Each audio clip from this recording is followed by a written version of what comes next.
Hi students. आज हम लोग कंप्यूटर ग्राफिक्स के जो थर्ड यूनिट है 2D ड्राइंग ज्योमेट्री उसमें देखेंगे होमोजीनियस कोऑर्डिनेट सिस्टम। ये बहुत ही आपका वीवीआई टॉपिक है। अभी तक हमने जितने भी ट्रांसफॉर्मेशन के बारे में पढ़ा है, हमने 3 ट्रांसफॉर्मेशन टेक्निक्स पढ़े। फर्स्ट क्या था आपका ट्रांसलेशन, जिसमें हम क्या करते थे, रीपोजिशनिंग करते थे। दूसरा हमने क्या पढ़ा, हमने पढ़ा रोटेशन, जिसमें हम किसी एंगल में किसी भी 2 डायमेंशनल ऑब्जेक्ट को रोटेट करते थे। तीसरा हमने पढ़ा स्केलिंग, जिसमें हम क्या करते थे, या तो हम किसी 2 डायमेंशनल ऑब्जेक्ट को इनलार्ज करते थे या डिक्रीज करते थे। आज स्टूडेंट हम देखेंगे कि हमने जो उन तीनों को पढ़ के जो फॉर्मूला को डिराइव किया था, उनको हम एक जनरल मैट्रिक्स फॉर्म में लिख सकते हैं। ठीक है स्टूडेंट, होमोजीनियस कोऑर्डिनेट सिस्टम को हम अब समझना स्टार्ट करते हैं। ये थोड़ा स्टूडेंट आपको फॉर्मूला से रिलेटेड है, तो आपको धीरे धीरे समझना है। ठीक है, सबसे पहले ये कहा जा रहा है कि जो हमने अभी तक पढ़ा है, क्या क्या हमने पढ़ा है, हमने ट्रांसलेशन पढ़ लिया है, और हमने क्या पढ़ा है, हमने पढ़ा है रोटेशन, और हमने पढ़ा है स्केलिंग। इन तीनों को स्टूडेंट हम एक जनरल मैट्रिक्स फॉर्म में लिख सकते हैं। वो जनरल मैट्रिक्स फॉर्म क्या है, नोट्स आप लोग बनाते हुए जाइएगा वीडियो को पॉज करके। ठीक है, चलिए, general matrix form, general matrix form, पहले इसे समझिए। जनरल मैट्रिक्स फॉर्म ये कहता है कि ट्रांसलेशन, रोटेशन और स्केलिंग तीनों को हम इस प्रकार से हम क्या कर सकते हैं, रिप्रेजेंट कर सकते हैं। जैसे पी डैश, पी डैश का मतलब क्या हमने बताया था, न्यू पोजीशन, यानी कि जो न्यू पोजीशन आएगा इसको हम लोग लिख सकते हैं पी डैश इक्वल टू, यहां पे हम लोग लिख सकते हैं क्या, pm1 प्लस m2। इसके फॉर्म में हम लोग इस तीनों के डेरिवेशन को लिख सकते हैं। अब किस प्रकार से लिख सकते हैं ये देखिए। हम अगर ट्रांसलेशन की बात करें स्टूडेंट, तो सबसे पहले ट्रांसलेशन से हम लोग स्टार्ट करते हैं। ठीक है, इसको यहां पे रहने देते हैं और हम लोग स्टार्ट करते हैं ट्रांसलेशन से। ठीक है, फॉर ट्रांसलेशन, फॉर ट्रांसलेशन। ठीक है, तो ट्रांसलेशन में हमने निकाला था क्या, बताइए। ट्रांसलेशन में आपको क्या दिया हुआ रहता था, आपको दिया हुआ रहता था ट्रांसलेशन डिस्टेंस दिया हुआ रहता था। याद है हमने पढ़ा था tx और ty, ये आपको क्या रहता था स्टूडेंट, ये आपको गिवन रहता था, ये आपको दिया हुआ रहता था tx और ty, और इसकी हेल्प से हम लोग क्या करते थे, हम लोग न्यू जो हमारा पॉइंट आता था उसको हम निकालते थे। ठीक है, तो बताइए ट्रांसलेशन में हम लोग किस प्रकार से करते थे, हम लोग लिखते थे P dash equals P plus T, लिखते थे या नहीं लिखते थे, है ना। यहां पे हम लोग क्या लिखते थे, P डैश क्या होता था, हमारा न्यू पॉइंट होता था, है ना। जो हमारा न्यू पॉइंट आता था इस ट्रांसलेशन डिस्टेंस को परफॉर्म करने के बाद ट्रांसलेशन में, इक्वल्स जो हमारा ओरिजिनल होता था पॉइंट वो, या हम बोल सकते हैं प्रीवियस पॉइंट, प्लस ये t क्या होता था, ये t यही tx और ty होता था, इसे अभी हटाइए। ये t क्या होता था हमारा, ये t होता था हमारा ट्रांसलेशन डिस्टेंस। ठीक है, तो इसको बताइए हम इस फॉर्म में कैसे लिख सकते हैं, जनरल मैट्रिक्स फॉर्म में। ये देखिए क्या इसकी फॉर्म में है, p dash equals p plus t, तो नहीं, यहां पे देखिए अगर हम मिलाएं, देखिए ये है p डैश है, p है, यहां है m2 की जगह यहां पे t है, लेकिन यहां m1 कुछ नहीं है। तो हम क्या करेंगे स्टूडेंट, इस तरह से आपको करना है ताकि इसके फॉर्मूला में कोई भी इफेक्ट ना पड़े। अब अभी आप ऐसा पूछिएगा कि सर हम आखिर ये परफॉर्म क्यों कर रहे हैं, तो हम ये परफॉर्म करें होमोजीनियस कोऑर्डिनेट सिस्टम को अचीव करने के लिए, होमोजीनियस कोऑर्डिनेट सिस्टम के फॉर्मूला को डिराइव करने के लिए। होमोजीनियस कोऑर्डिनेट सिस्टम का फॉर्मूला बेसिक ये कहता है कि आपका जो ट्रांसलेशन, रोटेशन और स्केलिंग है उसके डेरिवेशन को हम 3:3 के मैट्रिक्स में बनाएंगे, और उससे क्या होगा कि अगर कोई भी इनिशियल पॉइंट है उस पे हमें क्या करना है, डिफरेंट ऑपरेशन को परफॉर्म करना है। जस्ट हमें पहले जैसे ट्रांसलेशन करना है, देन उस पे रोटेशन, देन उस पे हमें मान लिया जाए आपको स्केलिंग करना है, फिर ट्रांसलेशन करना है। तो हमें करना क्या पड़ता है कि एक हमारे पास कोऑर्डिनेट दिया हुआ है, हम पहले उसमें ट्रांसलेशन परफॉर्म करेंगे, फिर हमारे पास दूसरा कोऑर्डिनेट आएगा, फिर हम उसमें रोटेशन परफॉर्म करेंगे, फिर तीसरा कोऑर्डिनेट आएगा, फिर उस तीसरे नए वाले कोऑर्डिनेट में हम स्केलिंग। तो इस तरह से हमारे पास क्या होगा, समय बहुत ज्यादा लगेगा, और एक तो कॉम्प्लेक्सिटी बढ़ जाएगी प्रोग्राम की, क्योंकि हम ये जो अभी हैंड से कर रहे हैं तो ये कंप्यूटर में थोड़े ना हैंड से होगा, इसके लिए एक प्रोग्राम लिखा जाएगा। तो उस प्रोग्राम की कॉम्प्लेक्सिटी को कम करने के लिए क्या हुआ, होमोजीनियस कोऑर्डिनेट सिस्टम के कॉन्सेप्ट को लाया गया। इससे क्या होता है स्टूडेंट कि होमोजीनियस कोऑर्डिनेट सिस्टम से हम सिर्फ इनिशियल कोऑर्डिनेट को लेकर, सिर्फ इनिशियल कोऑर्डिनेट से हम उस पे 3-4 स्टेप्स या जितने भी हम ऑपरेशन को चाहें, जितने भी ट्रांसफॉर्मेशन को चाहें, हम इनिशियल कोऑर्डिनेट पे परफॉर्म कर सकते हैं और हमें डायरेक्टली फाइनल कोऑर्डिनेट हमें मिल जाएगा। बीच वाले जो सारे कॉम्प्लेक्सिटीज थे वो हट जाएंगे। तो उसे अचीव करने के लिए, उस फॉर्मूला को डिराइव करने के लिए पहले हमें जनरल मैट्रिक्स फॉर्म को समझना जरूरी है। फिर इससे हम कुछ चीजों को रिमूव करेंगे, वो हम समझेंगे। ठीक है, पहले आप यहां समझिए। तो हम यहाँ पे क्या करेंगे, इस फॉर्मूला को अचीव करने के लिए यहाँ पे डॉट 1 कर देंगे, है ना। यहाँ पे कुछ इस प्रकार से कर सकते हैं, p इंटू 1 प्लस टी। कर सकते हैं या नहीं कर सकते हैं बताइए? बिल्कुल कर सकते हैं। तो अगर यहाँ पे हम बोले ये मैट्रिक्स की फॉर्म में है, पता है ना, हम लोग पढ़े थे ट्रांसलेशन में, ये सारा क्या था, मैट्रिक्स के फॉर्म में था। हमने लिखा था फॉर्मूला के किस प्रकार से मैट्रिक्स के फॉर्म में था। तो यहाँ पे बताइए क्या हो गया, ये तो p हो गया, ये हो गया p। यहाँ पे m1 की जगह क्या आ गया, यहाँ पे m1 की जगह क्या आ गया, 1 आ गया। और ये 1 मैट्रिक्स के फॉर्म में क्या है, आइडेंटिटी मैट्रिक्स। ये क्या हो गया आपका, आइडेंटिटी मैट्रिक्स। आइडेंटिटी मैट्रिक्स का वैल्यू क्या होता है, 1 होता है, आपको पता है। और ये m2 की जगह क्या आ गया बताइए, m2 की जगह आ गया t। और ये t क्या है आपका, t है आपका ट्रांसलेशन वेक्टर, t है ट्रांसलेशन वेक्टर। आ गई बात समझ में? ये था आपका ट्रांसलेशन के लिए जनरल मैट्रिक्स फॉर्म। इसे आप लोग यहां तक थोड़ा सा नोट कीजिए, या चलिए नोट कर लीजिए। उसके बाद हम लोग बढ़ते हैं अब किस पे, उसके बाद हम लोग देखेंगे रोटेशन का जनरल मैट्रिक्स फॉर्म। ओके, तो स्टूडेंट अब हम लोग देखते हैं रोटेशन का जनरल मैट्रिक्स फॉर्म। ठीक है, तो यहां पे स्पेस है, यहां पे हम लोग देखते हैं।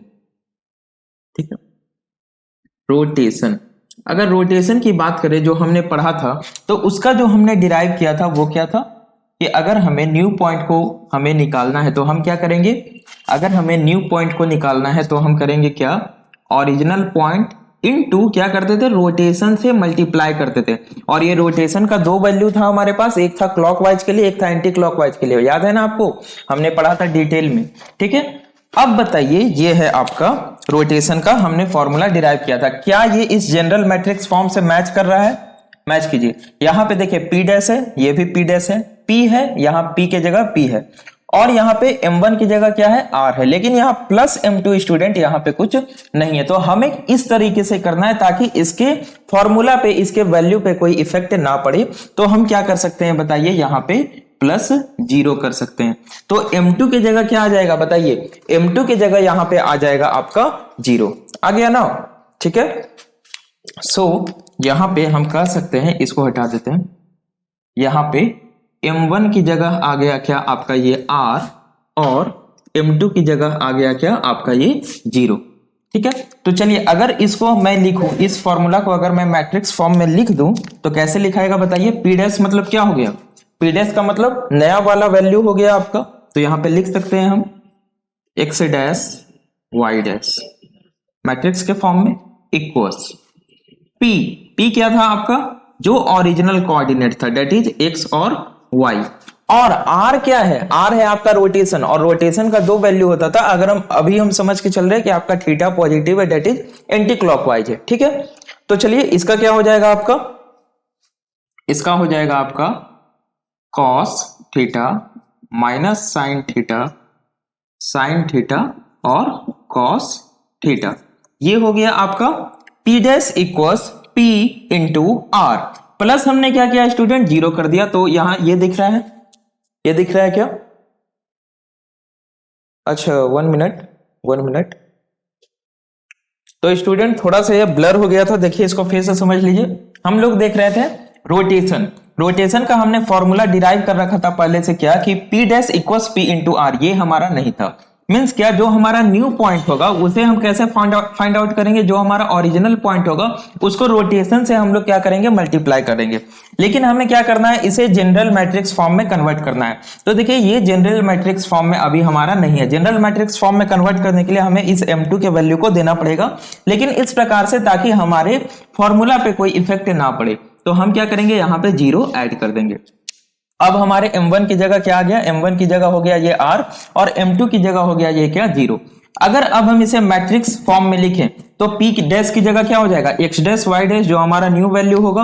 p की जगह क्या हो जाएगा, हमारा जो ओरिजिनल पॉइंट था, यानी कोऑर्डिनेट पे जो हमारा xy था वो, और रोटेशन का वैल्यू हमने निकाला था। रोटेशन में याद कीजिए ये क्या है, आपका एंटी क्लॉकवाइज है।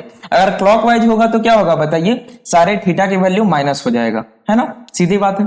चलिए ये हो गया। साथ में हम लोग क्या कर रहे हैं, +0, तो यहां पे आपको क्या करना पड़ेगा, प्लस कुछ इस प्रकार से 0। आगे बात समझ में, ये हुआ आपका रोटेशन का जनरल मैट्रिक्स फॉर्म। इसे आप लोग नोट कीजिए। इसके बाद हम लोग जस्ट देखते हैं क्या, स्केलिंग का जनरल मैट्रिक्स फॉर्म। तो स्टूडेंट अब हम लोग देखते हैं स्केलिंग का जनरल मैट्रिक्स फॉर्म। तो यहां पे मैं लिख देता हूं स्केलिंग। स्केलिंग इसका हमने जब फॉर्मूला डिराइव किया था तो हमने किस प्रकार से डिराइव किया था बताइए, पी डैश, यानी जो हमारा न्यू पॉइंट होगा वो होगा जो हमारा ओरिजिनल पॉइंट होगा, इनटू यहां पे क्या होता था स्टूडेंट, इस से मल्टीप्लाई होता था। और ये इस क्या था, आपका स्केलिंग फैक्टर था, जो कि आपको गिवन रहता था क्वेश्चन में, है ना, इस एक्स डायरेक्शन में और वाई डायरेक्शन में। मीन्स एस एक्स और एस वाई, कुछ ऐसा कॉन्सेप्ट था, याद है ना आपको। तो P इंटू एस, ये हमारा कॉन्सेप्ट था। तो ये जनरल मैट्रिक्स से देखिए क्या मैच कर रहा है, नहीं मैच कर रहा है। m2 की वैल्यू यहाँ पे कुछ नहीं है, तो हम यहाँ पे क्या कर देंगे, जस्ट +0, जैसा हमने इसमें किया था। तो यहाँ पे बताइए m1 क्या हो जाएगा, यहाँ पे m1 हो गया आपका स्टूडेंट ये s, और m2 क्या हो गया आपका ये 0। ठीक है। अगर हम इसे मैट्रिक्स के फॉर्म में लिखें, अगर हम इसे मैट्रिक्स के फॉर्म में लिखें तो बताइए क्या हो जाएगा, ये P डैश क्या हो जाएगा, P डैश हो जाएगा आपका x डैश y डैश। ये P डैश क्या है, ये है आपका न्यू पॉइंट, जो कि हम लोग क्या करते थे, निकालते थे। और ये था आपका ओरिजिनल पॉइंट, जो कि आपको गिवन रहता था क्वेश्चन में, यानी कि xy के फॉर्म में, ये xy के फॉर्म में। और ये s क्या था, ये था आपका स्केलिंग फैक्टर, जो कि x और sy आपको गिवन रहता था क्वेश्चन में, और हमने उसको मैट्रिक्स फॉर्म में कन्वर्ट किया था। तो वो क्या था बताइए, ये इनटू हो जाएगा sx, और यहाँ पे हम लोग कर देंगे 0, यहाँ पे कर देंगे 0, और ये sy। ये किस लिए करेंगे स्टूडेंट, हमने डिस्कस किया था किसमें, स्केलिंग में। और यहाँ पे देखिए प्लस हो रहा है 0, तो कुछ नहीं करना है आपको, यहाँ पे +0। ये हो गया आपका जनरल मैट्रिक्स फॉर्म में। ठीक है स्टूडेंट, तो यहां पे हमने देखा ट्रांसलेशन, रोटेशन और स्केलिंग का जनरल मैट्रिक्स फॉर्म। अब देखेंगे इस जनरल मैट्रिक्स फॉर्म का आखिर यूज क्या है, हम किस प्रकार से होमोजीनियस कोऑर्डिनेट सिस्टम में इस जनरल मैट्रिक्स फॉर्म का यूज करते हैं, और जो भी हमारा ट्रांसलेशन है, रोटेशन है और स्केलिंग है, कैसे एक इनिशियल पॉइंट से हम number of translation, number of rotation और नंबर ऑफ स्केलिंग को परफॉर्म करेंगे। तो इसे नोट कीजिए आप लोग।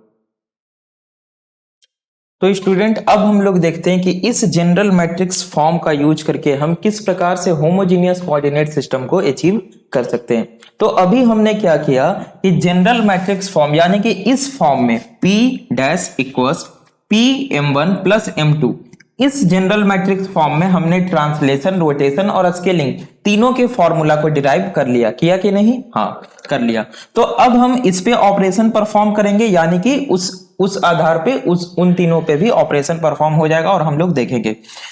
तो होमोजेनियस कोऑर्डिनेट सिस्टम में क्या कहा गया कि जब आपके पास जनरल मैट्रिक्स फॉर्म आ गया, तब आप क्या कीजिए, सबसे पहले क्या कीजिए, रिमूव M2, यानी ये जो आपका M2 है, एडिशन वाला पार्ट है, इसे रिमूव कर दीजिए। क्या कीजिए, रिमूव कर दीजिए। तो आपके पास क्या बच जाएगा, P इंटू M1, यानी कि आपके पास क्या बच गया स्टूडेंट, P इंटू M1 बचा। तो आपके पास आ गया मल्टीप्लीकेशन मैट्रिक्स फॉर्म। ये क्या आ गया, मल्टीप्लीकेशन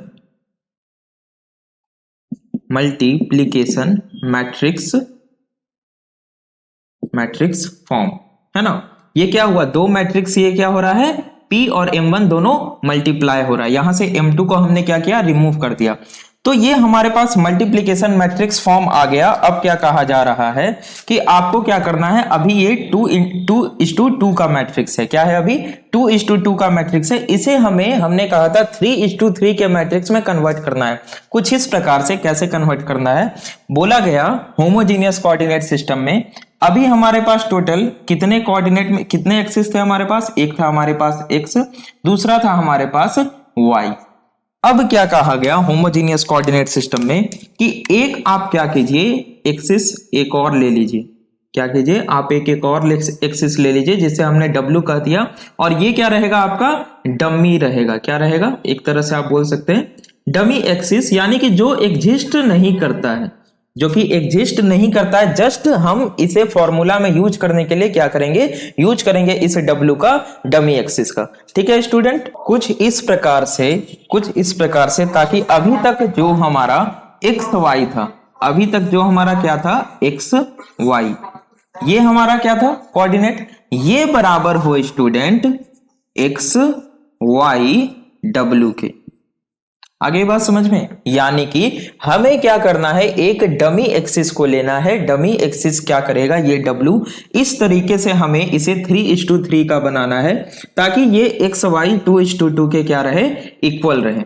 ठीक है, अगर कुछ नहीं हो रहा है तो हम क्या करेंगे, एक्स डब्ल्यू और वाई डब्ल्यू इसे कर देंगे। यानी कि ये कुछ इस तरीके का होना चाहिए कि x इक्वल्स एक्स डब्ल्यू हो, ये क्या हो, x इक्वल्स एक्स डब्ल्यू हो, और ये w को आपको डिवाइड भी करना है। यानी कि क्या होना चाहिए, ये दोनों बराबर होना चाहिए। कब बराबर होगा बताइए, ये बराबर तब होगा जब हम w के वैल्यू को क्या कर देंगे, w के वैल्यू को 1 कर देंगे। यानी कि यहाँ पे w इक्वल्स क्या रहेगा स्टूडेंट, 1 रहेगा। तो क्या हो जाएगा, x इक्वल्स एक्स डब्ल्यू हो जाएगा।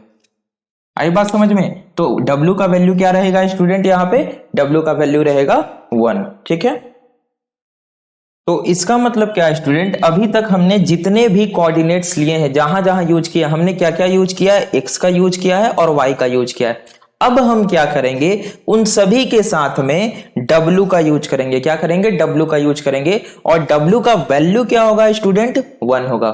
यानी कि हम आइदर वो ट्रांसलेशन वेक्टर, आपका ट्रांसलेशन डिस्टेंस हो, या वो आपका क्या हो स्टूडेंट, स्केलिंग फैक्टर हो, हम वहां पे अब क्या करेंगे, इस डमी एक्सिस का भी यूज करेंगे, और उससे क्या होगा, हमारा होमोजेनियस कोऑर्डिनेट सिस्टम का फॉर्मूला डिराइव होगा, जनरेट होगा। तो आइए अब हम उसको समझते हैं कि किस प्रकार से हम इस डमी एक्सिस का यूज करेंगे। हमने यहाँ पे W का वैल्यू निकाल लिया, W का वैल्यू क्या आया, यहाँ पे 1 आया स्टूडेंट। ठीक है, अगर आपको समझ में नहीं आया हो तो फिर से आप एक बार थोड़ा सा पीछे से देखिए, आपको बिल्कुल समझ में आएगा। सबसे पहले हमने क्या किया, हमने ट्रांसलेशन, रोटेशन और स्केलिंग तीनों को इस जनरल मैट्रिक्स फॉर्म में लिखा। अब होमोजेनियस कोऑर्डिनेट सिस्टम कहता है कि आप क्या कीजिए, इस M2 को रिमूव कर दीजिए, तो आपका क्या आ गया, ये मल्टीप्लिकेशन मैट्रिक्स फॉर्म में आ गया ना, P इंटू M1 के फॉर्म में आ गया। तो अब आपको कुछ इस तरीके से करना है कि ये 2:2 का मैट्रिक्स क्या हो, 3:3 का मैट्रिक्स हो, यानी कि ये एक्स वाई क्या हो, एक्स वाई डब्ल्यू के इक्वल्स हो। डब्ल्यू यहाँ पे कोई इफेक्ट ना डाले आपका, यानी कि एक्स इक्वल्स एक्स डब्ल्यू हो, और डब्ल्यू इधर डिवाइड हो रहा है, तो यानी डब्ल्यू का वैल्यू अगर आपका 1 होगा तो एक्स इक्वल्स क्या होगा, एक्स डब्ल्यू होगा। तो डब्ल्यू का वैल्यू क्या होगा, 1 होगा। तो जहां भी हम यूज करेंगे डब्ल्यू का, वहां पे क्या करेंगे हम लोग, 1 यूज करेंगे। तो अब हम लोग देखेंगे होमोजेनियस कोऑर्डिनेट सिस्टम अब हमारा स्टार्ट हो रहा है स्टूडेंट बेसिकली, और हम अब देखेंगे ट्रांसलेशन के लिए होमोजेनियस कोऑर्डिनेट सिस्टम, देन हम लोग देखेंगे रोटेशन के लिए होमोजेनियस कोऑर्डिनेट सिस्टम, एंड उसके बाद स्केलिंग के लिए होमोजेनियस कोऑर्डिनेट सिस्टम। तो यहां तक आप लोग नोट कीजिए, इसे हम रिमूव करते हैं। तो स्टूडेंट अब हम लोग देखते हैं homogeneous coordinate system for translation. सबसे पहले हम लोग देखेंगे ट्रांसलेशन के लिए होमोजेनियस कोऑर्डिनेट सिस्टम। ठीक है, ट्रांसलेशन, यहां से आपको बहुत ध्यान देना है, बहुत ज्यादा न्यूमेरिकल यहां से पूछा जाता है आपसे एग्जाम में। और जस्ट इसके बाद हम लोग क्या करेंगे, होमोजेनियस कोऑर्डिनेट सिस्टम पे काफी सारे न्यूमेरिकल को बनाएंगे जो कि आपसे एग्जाम में पूछे गए हैं। तो अभी अगर हम ट्रांसलेशन की बात करें विदाउट होमोजेनियस कोऑर्डिनेट सिस्टम, तो हम लोगों के पास क्या होता था स्टूडेंट, हम लोगों के पास दो चीजें होती थी, ट्रांसलेशन डिस्टेंस होता था, दैट इज Tx और Ty, है ना। तो अगर हम T की बात करें, तो हमारे पास क्या होता था tx और ty, लेकिन अब हमारे पास क्या आ गया, x है, y है और एक w भी आ गया, डमी एक्सिस भी आ गया।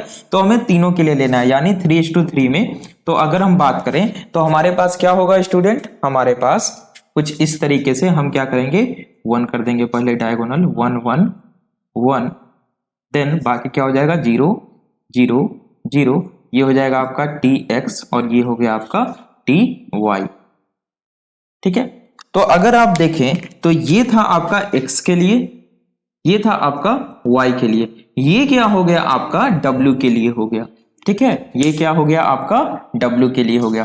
तो ये हो गया आपका homogeneous coordinate system for translation. तो अगर हम इसे फॉर्मूला में पुट करना चाहें तो पहले हमारा फॉर्मूला क्या था, पहले क्या था हमारा, हम अगर देखें p dash equals p into T, p into T था, है ना, यानी कि पॉइंट को हम क्या करेंगे ट्रांसलेशन डिस्टेंस के साथ मल्टीप्लाई करेंगे। अब p डैश में क्या क्या क्या था स्टूडेंट बताइए, बोलिए आप लोग, ध्यान दीजिए सारे लोग, यहाँ पे क्या क्या था, x डैश था और y डैश था। अब क्या रहेगा, x डैश रहेगा आपका, y डैश रहेगा और साथ में क्या रहेगा आपका w, यानी कि आपका 1 होगा। क्या होगा यहाँ पे 1, हमने w के वैल्यू को निकाल लिया था, w का वैल्यू क्या होगा 1 होगा। ठीक है, इक्वल्स p की जगह क्या होगा हमारा ओरिजिनल जो पॉइंट था, यानी x y और साथ में क्या होगा आपका 1। ठीक है, x y और 1 इनटू, अब क्या करेंगे हम लोग, इसको यहां पे t को रख देंगे, तो यहां पे हो जाएगा आपका इनटू, ये आपका 1 1 और 1 0 0 0 0, ये हो गया आपका tx और ये हो गया आपका ty। तो यहां पे हमने क्या किया है स्टूडेंट, एक डमी एक्सिस को हमने यहां पे ऐड किया है और ये इसका वैल्यू क्या है 1 1, और इसलिए यहां पे ये क्या हो गया है 3:3 के फॉर्म में ये हो गया है। ठीक है, और हमें सारे को, यानी कि ये आपका ट्रांसलेशन का हो गया, हमें रोटेशन और स्केलिंग उन दोनों को भी क्या करना है 3:3 के फॉर्म में लेना है। ठीक है, तो ये आपका हो गया homogeneous coordinate system for translation, इसको नोट कीजिए। अब हम लोग देखेंगे homogeneous coordinate system for scaling. तो अब हम लोग देखते हैं homogeneous coordinate system for rotation. ठीक है, हमने ट्रांसलेशन का देख लिया, अब हम देखेंगे रोटेशन का। ठीक है स्टूडेंट, आप लोग नोट करते हुए चलिए साथ में, हम लोग इसके बाद इस पे न्यूमेरिकल डिस्कस करेंगे। तो आपको थोड़ा सा भी अगर मिस कंफ्यूजन है तो देखिए घबराना नहीं है, कंफ्यूजन इसमें बहुत ज्यादा होता है स्टूडेंट को। तो जब हम लोग न्यूमेरिकल का पार्ट डिस्कस करेंगे तो आपका जो कंफ्यूजन है वो पूरी तरीके से दूर हो जाएगा। ठीक है, रोटेशन की अगर हम बात करें होमोजेनियस कोऑर्डिनेट सिस्टम में, तो जो आर होता था हमारा, वो पहले क्या होता था स्टूडेंट, अगर मैं विदाउट होमोजेनियस कोऑर्डिनेट सिस्टम की बात करूं तो 2:2 में ये क्या होता था, cos theta minus sine theta cos theta, क्या ऐसा कुछ होता था? हाँ होता था। अब हमने क्या किया, एक हमने डमी एक्सिस को ऐड किया और हमने क्या किया, उसके वैल्यू को 1 कर दिया। तो यहां पे ये तो x के लिए था, ये तो y के लिए था। अब क्या होगा देखिए, इसी में मैं आपको ट्रांसफॉर्म करके बताता हूं। यहां पे क्या होगा, यहां पे आपका डायगोनल 1 होगा, तो ये तो 2 वैल्यू पहले से यहां पे आपका 1 हो जाएगा, बाकी सारा हो जाएगा 0। ये आपका 3:3 में हो गया स्टूडेंट। ये हो गया आपका homogeneous coordinate system for rotation. आई बात समझ में? तो अगर फॉर्मूला में हम लोग रखें जो पहले था हमारा, तो पहले क्या था, पहले था कुछ ये p dash equals p into R, मतलब क्या, p डैश में क्या था, x डैश y डैश, बस इतना था। अब क्या आ गया, w भी आ गया, यानी कि 1 इक्वल्स p में क्या था, x और y, अब क्या आ गया w, यानी डमी एक्सिस, तो 1 इंटू और r का ये वाला वैल्यू अब हो गया, यानी कि cos theta minus sine theta, फिर 0 साइन थीटा cos थीटा 0 0 0 1। ये हो गया आपका होमोजीनियस कोऑर्डिनेट सिस्टम, किसमें, रोटेशन का। ठीक है स्टूडेंट, अब रोटेशन के बाद हम लोग देखते हैं क्या हमारे पास आता है, रोटेशन के बाद scaling. So homogeneous coordinate system of scaling, ये हम लोग देख लेते हैं। तो स्केलिंग में स्टूडेंट अगर हम बात करें तो हमारे पास स्केलिंग फैक्टर होता था, डेट इज एस, है ना। ये क्या होता था, अगर हम पहले की बात करें, यानी कि होमोजेनियस कोऑर्डिनेट सिस्टम के पहले की जो हमने जस्ट पढ़ा था स्केलिंग असाइन टेक्निक के रूप में, तो वहां पे हमारा क्या था स्टूडेंट, एस एक्स और एस वाई हमारे पास रहता था गिवन, है ना, एक्स डायरेक्शन में और वाई डायरेक्शन में। होता था या नहीं होता था? बिल्कुल होता था। और वो किस तरह से होता था? अगर हम उसे मैट्रिक्स में लिखते थे तो कुछ इस तरीके से, क्या दिख रहा है आपको, 2:2 में होता था। हमें इसको क्या करना है, देखिए हमने आपको बताया होमोजीनियस कोऑर्डिनेट सिस्टम, कुछ लोग समझे होंगे या नहीं समझे होंगे, समझ गए होंगे। ऐसे न्यूमेरिकल हम लोग देखेंगे स्टूडेंट, ध्यान से देखिए, बार बार मैं समझा रहा हूं। ये 2:2 का है, हमें इसे क्या करना है, हमें इसे 3:3 में करना है, इस प्रकार से, ताकि कोई इफेक्ट ना पड़े वैल्यू पे। तो हम क्या करेंगे, इसे ध्यान दीजिए, हम इसे इस 2:2 को देखते जाइए क्या मैं कर रहा हूं, डायगोनल को 1 कर देंगे, तो ये दो पहले से, ये आपका 1 हो जाएगा, बाकी सारा 0 हो जाएगा। ठीक है, ये हो गया आपका अब 3:3 में। तो बस यही आपका इसका वैल्यू हो गया, ये आपका इसका वैल्यू हो गया किसमें, स्केलिंग में। तो अगर इसको हम पुट करें, इसको पुट करें किसमें, फॉर्मूला में, तो फॉर्मूला क्या था, P dash equals P into S, है ना। यानी कि हमारा न्यू पॉइंट, जो हमारा न्यू पॉइंट आएगा स्केलिंग करने के बाद, equals original point into scaling factor. तो न्यू पॉइंट में जो हमारा न्यू पॉइंट था वो क्या था, एक्स डैश और वाई डैश। अब इसमें क्या आ गया स्टूडेंट, 1 आ गया। एकदम ध्यान देके चलना है। अब क्या आ गया, डमी एक्सिस आपका ऐड हो रहा है, ये किसके लिए, एक्स के लिए, ये वाई के लिए, ये डमी एक्सिस के लिए। नाउ इक्वल्स पी, आपका ओरिजिनल पॉइंट क्या रहेगा, एक्स और वाई रहेगा, लेकिन डमी एक्सिस आ गया, उसमें हो जाएगा 1 into scaling factor. Scaling factor हमने आपको बता दिया किस तरीके से चेंज हुआ 3:3 में। तो यहां पे क्या हो जाएगा आपका एस एक्स 0 0 और 0 एस वाई 0, ये हो गया 0 0 1। ये हो गया स्टूडेंट आपका स्केलिंग फैक्टर फॉर स्केलिंग, अच्छा, homogeneous coordinate system for scaling. देखिए इवन अगर आप इसको सॉल्व करें तो आपको वही आपको देखने को मिलेगा आउटपुट, जो कि हमें रिजल्ट पहले मिलता था। जैसे अगर आप, ये रोटेशन का पार्ट है, याद रखना है, आपको नोट कर लेना है। अगर मैं इसे सॉल्व भी करूं स्टूडेंट, इस xy1 को इससे मल्टीप्लाई करूं, तो बताइए कैसे होगा। तो मल्टीप्लीकेशन आप लोगों को पता है क्या होगा, सबसे पहले ये वाला जो रो है आपका, चूंकि इसमें 1 ही रो है, ये इस कॉलम के साथ मल्टीप्लाई होगा। तो बताइए क्या होगा, x मल्टीप्लाई होगा कॉस थीटा के साथ, तो x cos theta plus y होगा साइन थीटा के, माइनस साइन थीटा के साथ, तो क्या हो जाएगा, माइनस y साइन थीटा। उसके बाद 1 होगा मल्टीप्लाई 0 के साथ, तो प्लस 0 लिखने का कोई औचित्य नहीं है। फिर ये मल्टीप्लाई होगा इसके साथ, तो क्या हो जाएगा, x साइन थीटा, तो यहाँ पे हम लिख रहे हैं x sine theta plus y multiply होगा कॉस थीटा के साथ, तो प्लस y कॉस थीटा। फिर 1 मल्टीप्लाई होगा 0 के साथ, तो प्लस 0 आ जाएगा।